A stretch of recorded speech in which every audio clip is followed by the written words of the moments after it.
বিষ্ণুরাম বলছে ভবানী আমাদের সাথে ছলনা করেছে, আমাদেরকে ফাঁসিয়ে দিয়েছে। দেবীপ্রসাদের এবার কি হবে?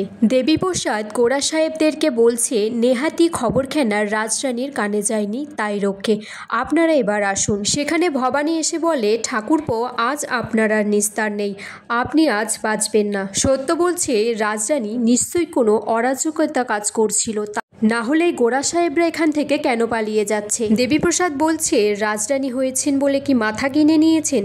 ভুলে যাবেন না বৌঠান, আপনি একটা মেয়ে মানুষ। ভবানী বলছে নারী বলে তুচ্ছ ভাববেন না, আপনি নিরস্ত্র বলে আফসোস করছিলেন তো, নিন আমি নিজে আপনাকে অস্ত্র ধরিয়ে দিচ্ছি, দেখি আপনার কত ক্ষমতা, কত বড় বীর আপনি। ভবানী বলছে নারী আর রানী দুটো শব্দের মধ্যেই সাদৃশ্য। নারীর জন্ম হয় রানী হওয়ার জন্য, জয় করার জন্য।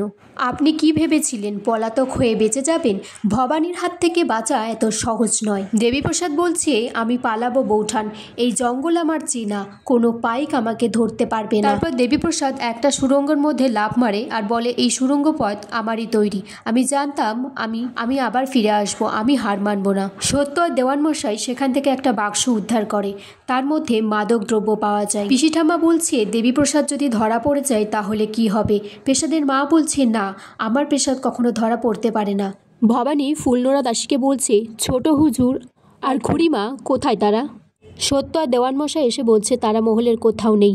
ভবানী তখন বলছে পাইক পাঠান, দেখি কতদূর পালাতে পারে। লোকনাথ ভবানীকে বলছে আপনাকে যে যাই বলুক রাজরানী, আপনি এই মহল ছেড়ে কোথাও যাবেন না, আপনার কিন্তু অনেকটা দায়িত্ব আছে।